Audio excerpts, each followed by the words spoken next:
Boom, boom, ba, ba. Boom, boom, boom, boom.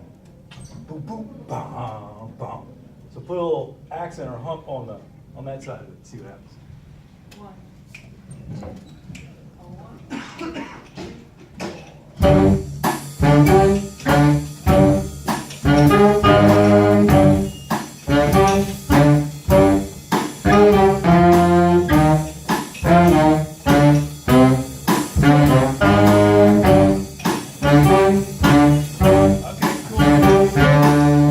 But to even make it even more funky, and it's funk, even though it's 1920 or it's 1920 funk, right? You gotta really feel that backbeat. Boom, boom, boom, boom, boom. And really, really feel that space, right? Because it's the amount of time the space is, even though you're not playing. You gotta feel it like you were dancing with your girlfriend, right? You don't wanna rush that, right? Boom, boom, boom, boom. Boom, boom, boom, boom. And then wait for after the boom, boom, wait for the downbeat, the big James Brown one. Boom, do do do, boom, do do boom, boom. Try it. 1, 2, oh, 1, 2, 3, 4.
Yeah.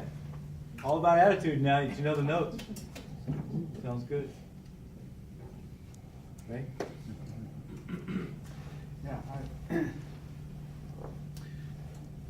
it seems to me that there's one kind of overarching thing in that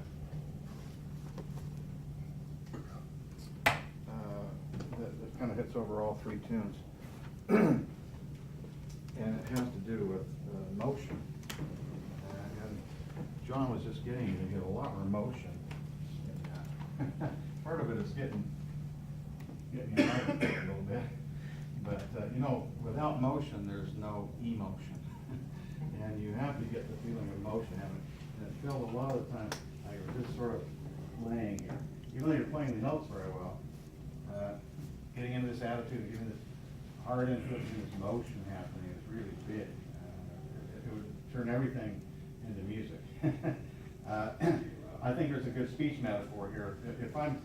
If I talk and everything is equally important and there's no dynamics and there's like, I'm not really invested much in what I'm trying to say.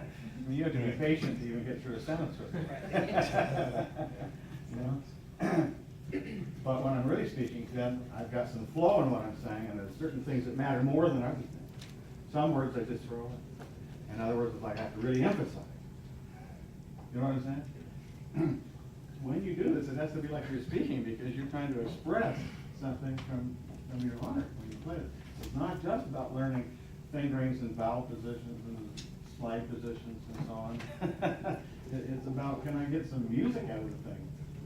And that's really especially difficult with the second tune. Because the second tune, you don't get to use tempo to create motion because the tempo is slow. So what do we use to create the motion when the tempo doesn't do it for us? You thoughts? Pardon? Dynamics, excellent, yes, dynamics. Good, what else? Vernacular?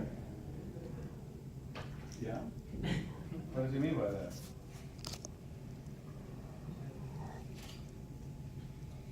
Go ahead and comment. Talk like you would talk in the street, or to your buddies.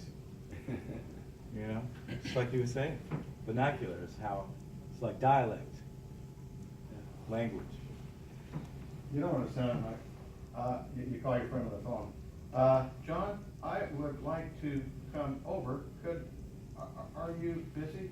You know, it sounds like you're, talk! You know that you know your notes well enough that you can speak. Go ahead and speak. Say something. Vernacular is a good way to say it. Any other thoughts? That dynamic. If you're a musician, you gotta kind of start making a catalog of these kind of things, because this is what makes the music come to life. There are theories that say that the reason music has the ability to touch your emotions is because it somehow captures symbolically the rhythms of your own emotional life. And that when we hear it, we then identify with that. And it brings meaning to experiences we've had. It changes our mood. For example, well, another way to say that is creating tension and release patterns. We accumulate tension, and then it releases. Accumulate the next tension. Igor Stravinsky, that name you know? Important classical composer. He said music has to have respiration. What's respiration? What's that? Tension, release. Yeah. If it just lays there and there's no tension, release pattern, then it doesn't create any emotion. And that's because it doesn't create any emotion. We're trying to get motion to happen, and when you get the motion happening, then you can get the emotion to start coming out of the music. So you have to make a catalog of what are the things that I have, what are the musical parameters that I have to help me create motion. And getting faster might help create motion, but that's not an option. So what are our other options? And dynamics is good. As you get louder, it helps to create more tension. What else would help to create more tension? More intensity? Answer him. You guys are good, man. Come on, don't come with it. Give us a hand here.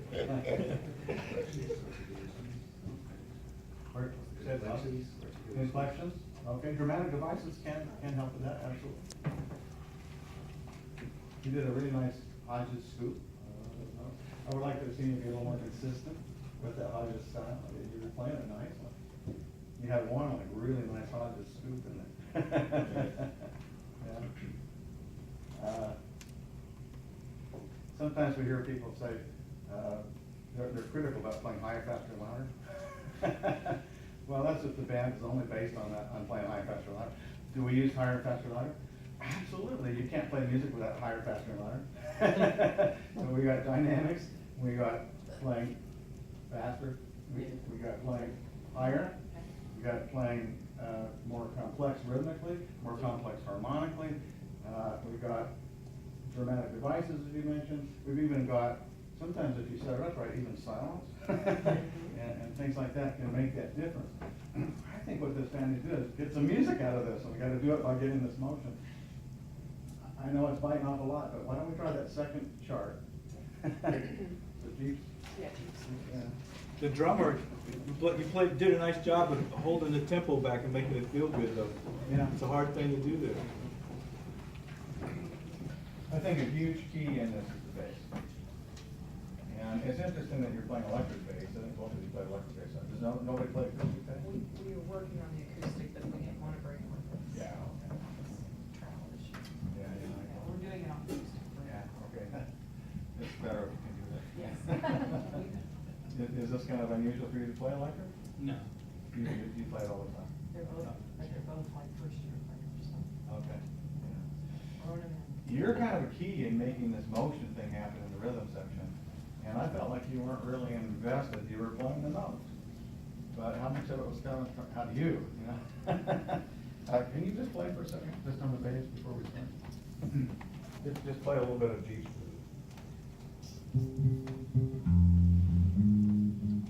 Okay, can you play twice that loud? And see, you didn't change the volume. It's not about volume, it's about investing personal energy. That was great. To me, that made a huge difference immediately. You know? Can you do that with the drums?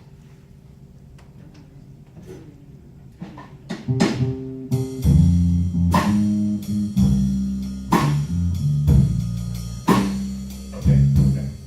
Now this is another common thing to the performance today, is we're not really locking the time in. We call it locking the time between the bass and the drums. And what's happening right now, I compare this to a clock, and at 12 o'clock is where the beat is. So it's like bam, bam, bam, every time that milliseconds hand swoops around, it hits 12. Can you see that it'd be possible for one of you to play like 5 till 12 and one of you to play 5 after 12? Consistently, neither one of you is rushing or dragging even necessarily, but you're consistently playing a little different from each other. That's when the time feels bad. If we lock the time up, that means that we're both coming in and centering the time on 12 o'clock. So now, what I hear right now is it sounds like you're the one that's playing like 5 or 10 after 12, and you're the one that's playing closer to 12 or so. And so if you would drive just a little bit more now, put that energy in, and then drive with a little bit more push in the feel, and see if you can lock the time in with the drums. All right, 2, 3.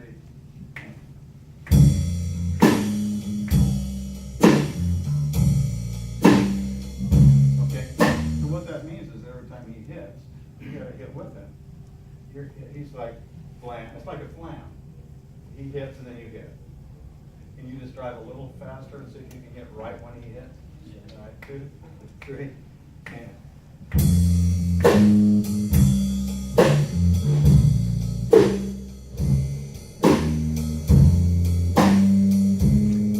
Okay, that's already a lot better. But could you get this feel of, instead of bing, bing, bing, bing, could I be bing, bing, bing, bing, bang? In other words, the motion. We're trying to say this as a sentence. Instead of one word, one word, one word, one word. It's a collection of words that make a phrase. Do you see what I'm saying? Yeah. Try it one more time. 2, 3, and.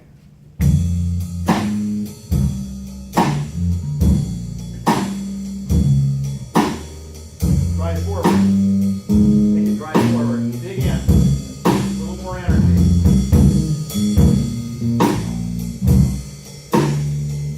Okay. Now, sometimes you're just playing quarters. Bang, bang. Other times you're playing bing, gong, or bing, gong, right? Every time you do one of those little aberrations, bing, bum, bum, or bum, bum, bum, bum, you get behind. You need to drive those a little bit more. You're late on the next downbeat after those every time. Pretty much every time. So you've got to drive to the downbeat a little bit more. All right, one more time. 2, 3,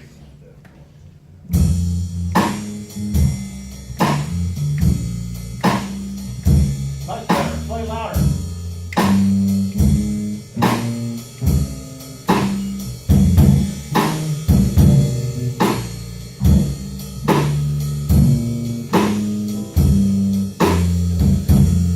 That's starting to feel better, isn't it?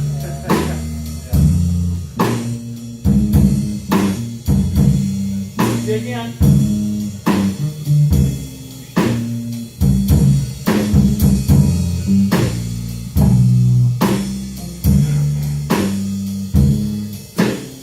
Okay. Now that's got a lot more of a feel. You're starting to feel forward motion out of what you're doing. Do you feel? Yeah. That's way different than what I thought you were doing during the performance, isn't it? Yeah. All right, so now let's get the band in with that. See if you can create that feel between the two of you, where we're locking up 12. Now the band has to lock at 12 also.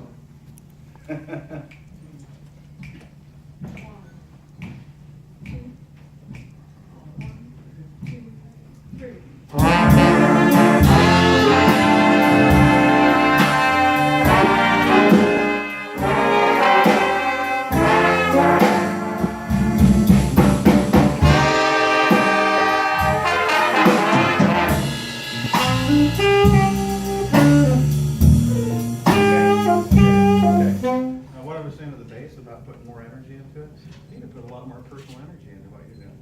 You're playing nicely, but it's just sort of laying there. Do you know what I mean by limp? The whole band is, you don't want this limp, they want muscle. That's what you're doing. You know, put a little more muscle under it.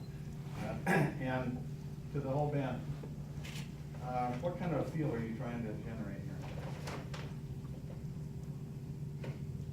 What would you call the feel, rhythmic feel, pardon? Swing, yeah.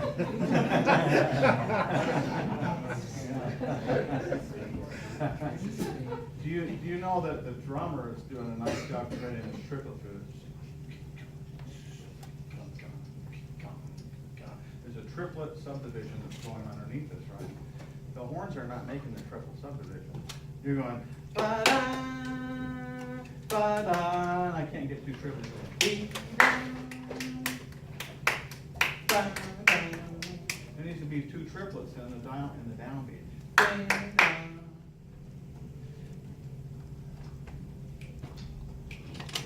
Try it again. See if you. In fact, you know what? Let me just have to work through this for a second. Would you actually tongue the triplets? We'll go do do dee dee dee dee da da da da da. Just tongue 12 triplet notes in every measure, right? Just the horns. One, right where you play. 2, 3, and 4. On one, what key did I forget? And three. Oh, that's right. Okay. So do do do do do. There's two notes on every downbeat. Do do do da do do da. Okay. 1, 2. It's gonna be a 3. Ready? 1, 2, and 3.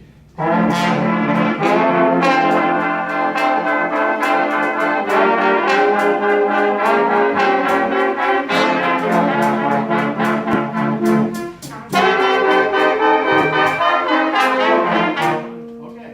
You need to be feeling that triplet. Okay.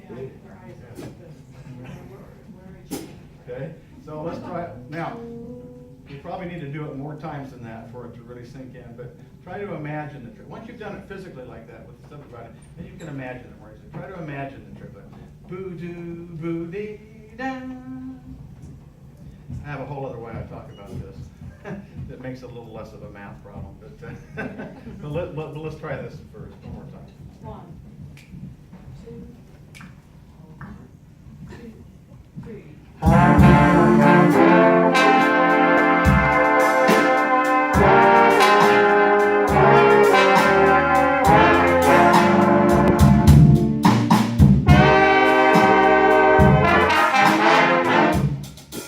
Okay, the feel is changing. Yeah. It's getting better. What about that top note though? Wah, wah, wah, wah, wah, wah. I mean, it's crying for the blues. It's the blues. It's not dead yet. It's still here. You know what I mean? Wah, you know, that's your crying. You're pleading. You're pleading at that time, right? Yeah. Let's hear it again like that. That's great. Right? Awesome. 2, 1, 2, 3.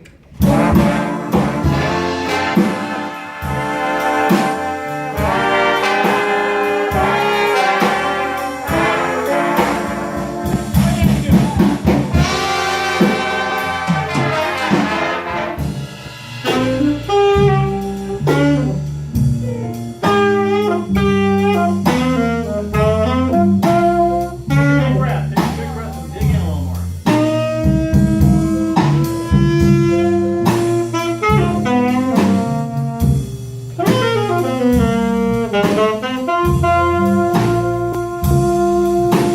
Right, hit it.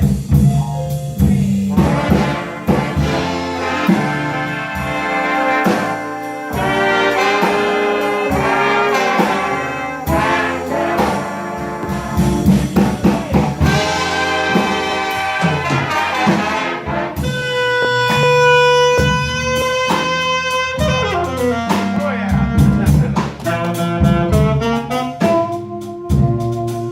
Keep your sound up.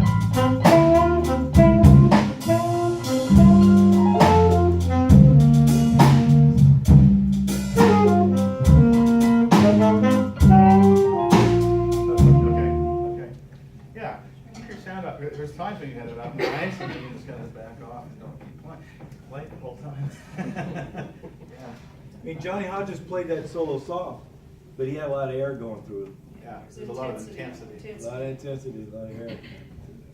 Also, when the band comes back and does bo da da da the second time, you should lead into that more, build them up into it more. Do you know how to do that?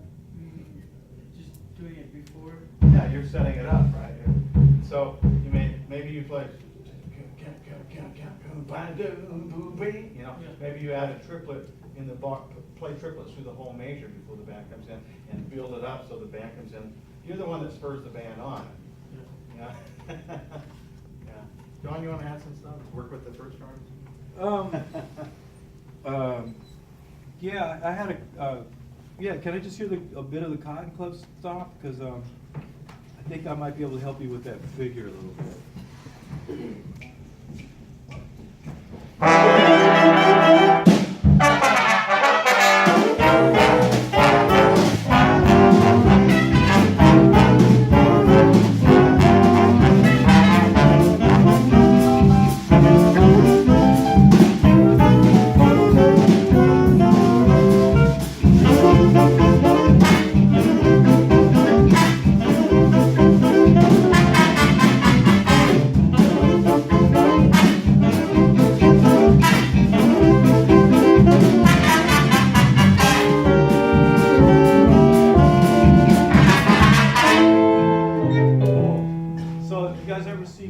Pictures of you guys dancing to this music? You know, it's the, what do they call it? It's not the jitterbug, it's the, you know, Charleston. This is Charleston. But the first thing I want to talk about is this. You got to feel the one. It'll help you get through that lick, navigate through that lick. So how about? It's just the saxophones that play that, or everybody gets to it at some point, right? Yeah, so, yeah. We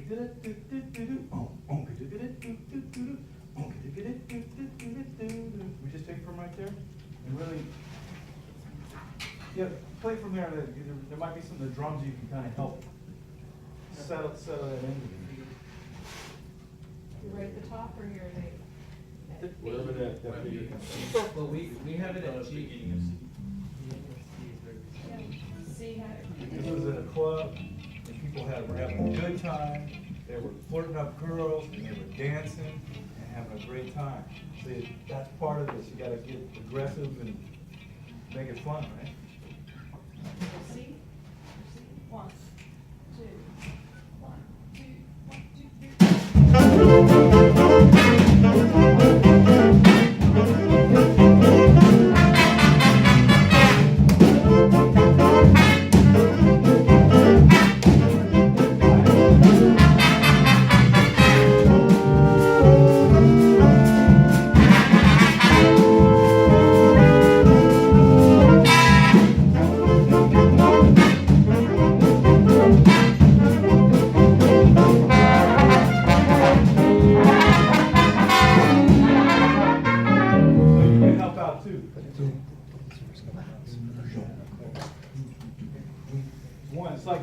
It's still the same thing as you hear in R&B music today. This is R&B music of the 20s, right?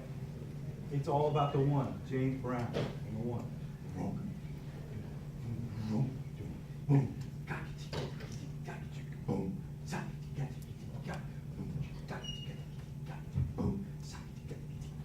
You don't have to play it loud, but you're gonna feel the one, because that's what people are dancing off it, and then it makes the upbeat swing, right?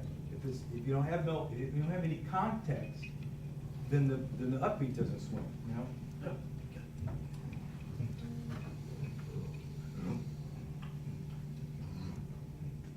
There, if you do it, don't you have a figure like that somewhere in there? So let's try it like that. Want to do the brass band up there, or? Put up. So see. Okay, C again. 1, 2, 1, 2, 3, 4.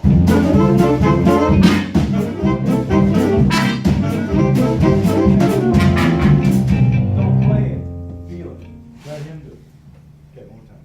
1, 2, 1, 2, 1, 4.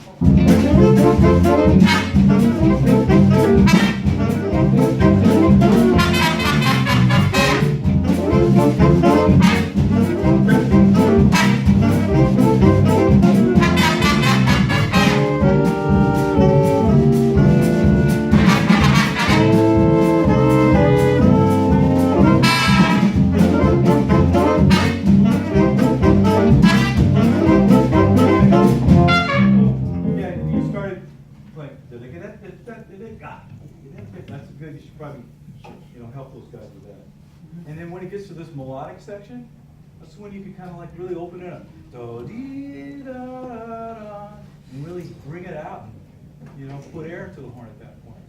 You know, make a big long curve there, because that's the contrast between the funky part. All right? Okay, one more time. Sounds good. If you could get even more radical, man.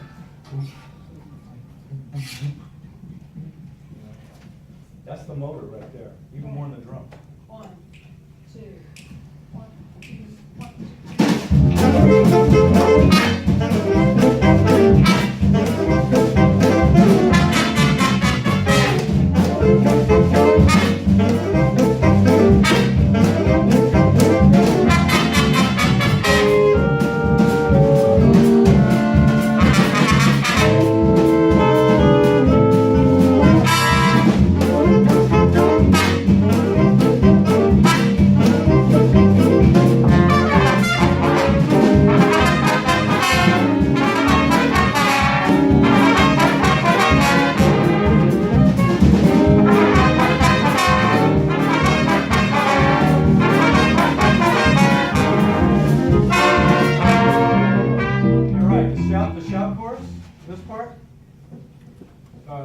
The saxophones are actually on 4, right? Right? You should give them a little help with the kick there, right?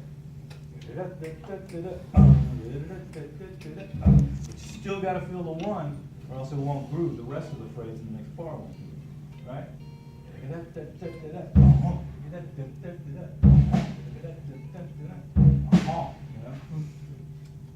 All right, let's try from the shop first. That's it. G. 1, 2, 1, 2, 1.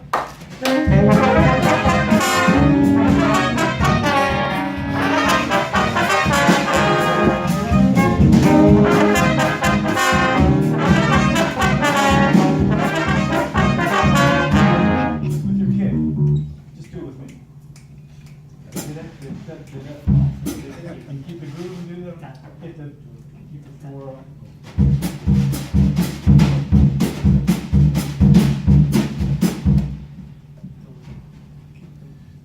Yeah, how are you gonna do that?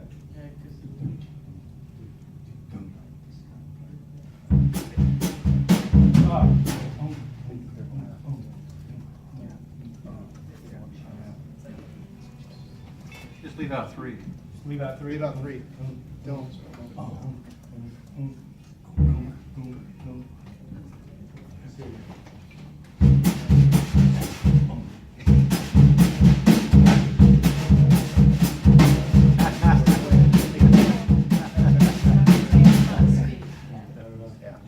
You're still playing the 3, so it's pretty hard to do both of them.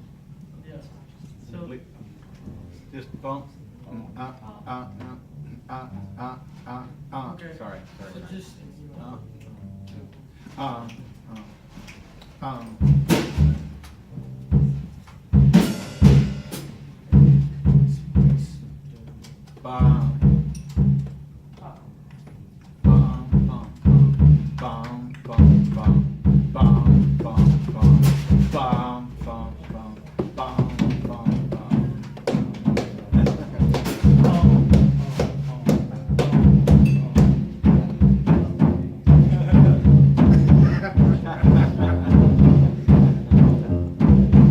You know, another way is do it on the sock cymbal. You know, you do it on the sock as well. Do you know what to say? What's the ABA. ABA? So what's the B about? But what should the B accomplish musically?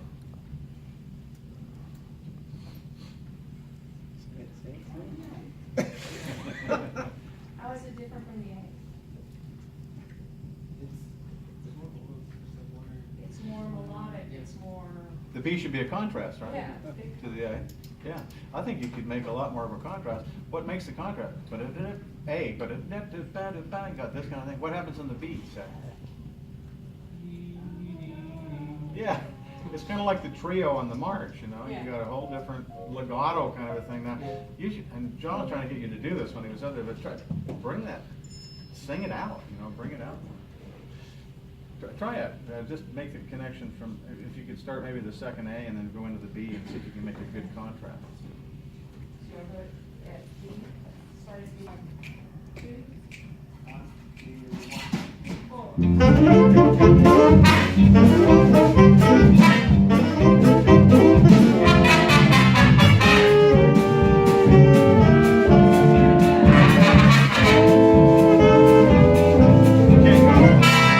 Yeah, hold on. One of the reasons that's not working is because I can't hear the lead alto. Are you playing lead alto? Yeah. I'm hearing second alto way more than I'm hearing lead alto. We need that top note. Can you sing it out more? What? Can you sing out more with your part? Let's hear the B part in the sax. See if you can balance it. That's it, letter E, right? Letter E sounds 1, 2, 1, 2, 3, 4. Okay? So you're being more sensitive now, not to overpower. Good idea. But you need to sing out way more than that. Your lead alto. Lead alto's got to be really present. Okay? Put more. Take a deeper breath. Put more energy into it. That's part again, that part? Yeah. 1, 2, 1, 2, 3, 4.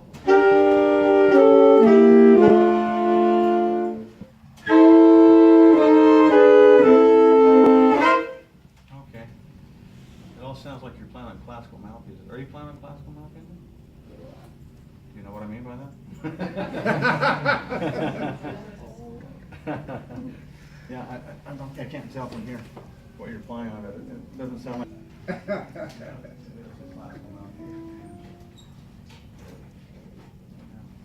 There is a difference between a classical mouthpiece and a jazz mouthpiece for each saxophone. When you're in the concert band, you should use a classical mouthpiece, because in the concert band you're a woodwind instrument. Right. In this band you're a brass instrument. You're a jazz mouthpiece. It's a little more open. It's a little more sizzle. You can put a little more air through it and give it a little bit more. I can play pretty big on a classical mouthpiece. So you can play bigger than that. Can you really? Can you aim your air back there and really project your sound out? Let me hear you play better. So. Yeah.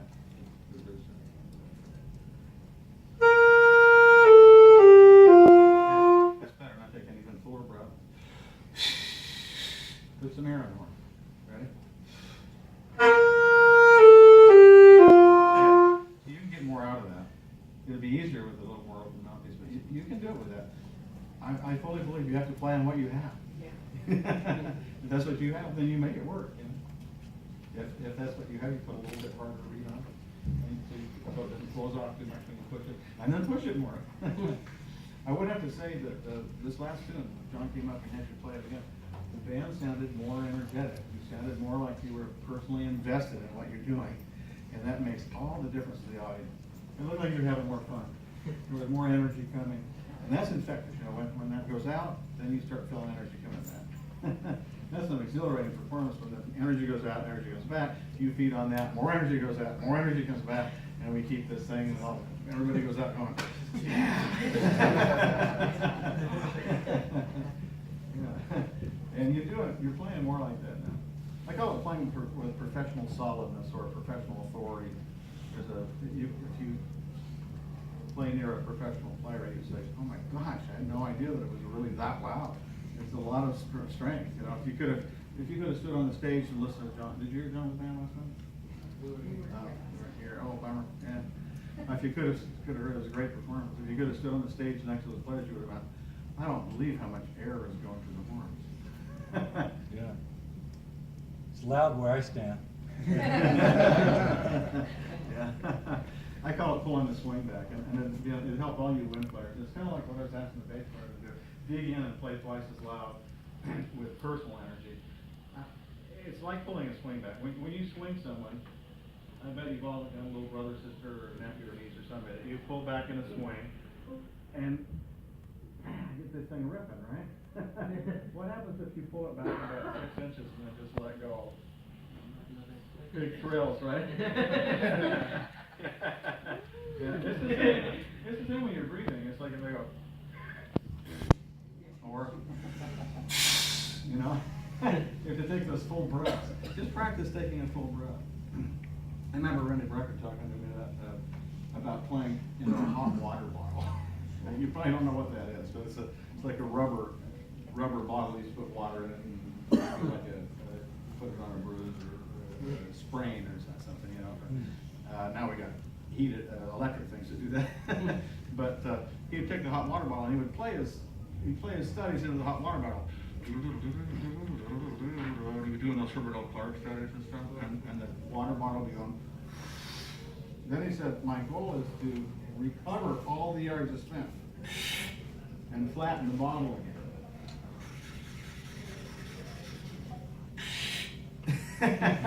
He actually told me Michael was working with us, that kind of thing too on the saxophone. But you don't really want to recover the actual area you use. but it's a good practice. If you think about, I got to get all the air back that I just used, and take a full breath, then you pull the swing all the way back, and you get some natural momentum in your hair, and you get a lot more solidness kind of at the work. I would encourage the saxes to consider getting a jazz mouthpiece. Put mouthpiece in the bearing. Yeah. See, that's more likely because you're using a school mouthpiece. Oh, this is nice. It is yours? Oh, good, all right, yeah. At least you're all kind of playing a similar mouthpiece, that helps. If I find a lot of schools, the lead alto player and the lead tenor player are studying private, and the private teachers help them get a jazz mouthpiece, and then the others have a classical mouthpiece. There's no way we're gonna get any kind of a balance out of it. On the last tune, I say one more comment, on the last tune, I forgot to mention when, well, we didn't go very far into that. There's vibrato coloration that needs to come in for the brass. The saxes are using a little of this, we need to be a little more consistent, but the brass weren't using the coloration that needs to happen in there. Can you play just a little bit of the third tune and then maybe we can start?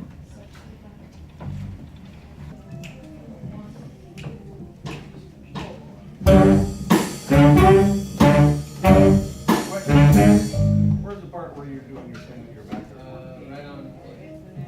Oh, okay, all right, yeah, start at A3. 1, 2, 3.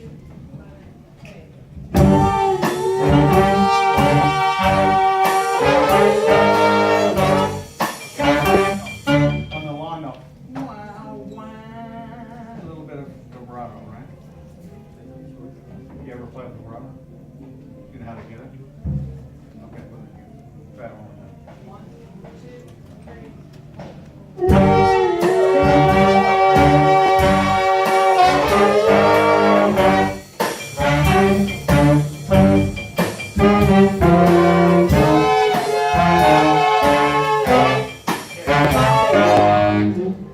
Normal vibrato on a trombone for this time period is slide vibrato.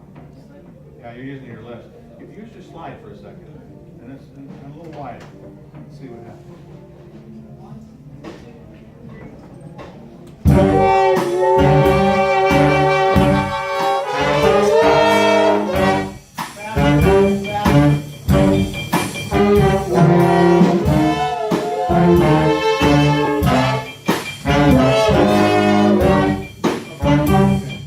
That might make the difference I was talking to here is if you use the slide, but you're only going like, it needs to be a little wider and fairly fast. Yeah, you might mess around with that. Your teacher might tell you only use your lip vibrato. Well, symphonically, yeah, but in this style period, the slide vibrato would be more. Yeah. Do you have anything you want to add, Tom? What happened to the swagger on this?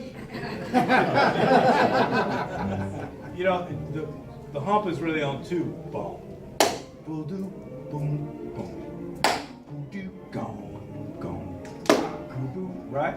And those trombones, you guys that are playing that, let's hear it, man. You know, dig in. Let's try it again. I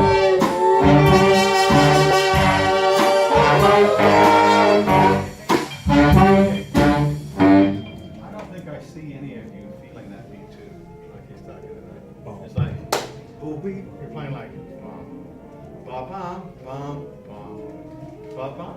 It should look more like this. Bum, bo-dang, bum, bo-dang. Yeah, somehow you've got this thing happening in your body a little bit more.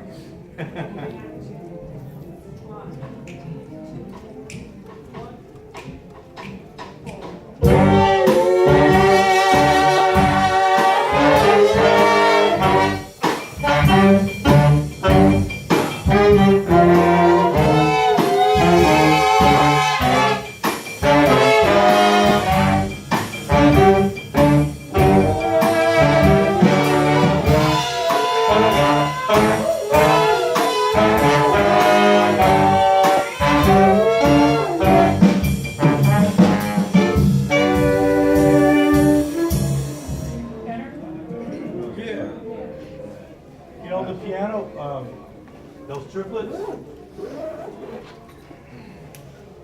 Get a little crunch into them.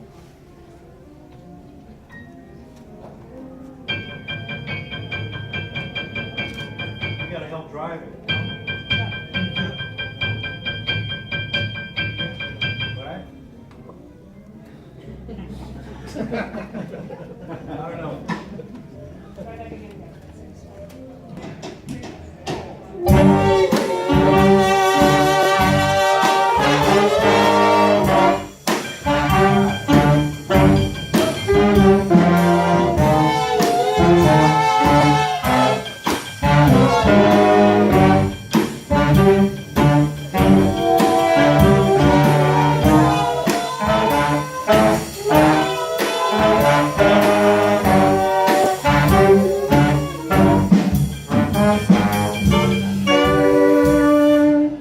Feeling a lot better. Yeah.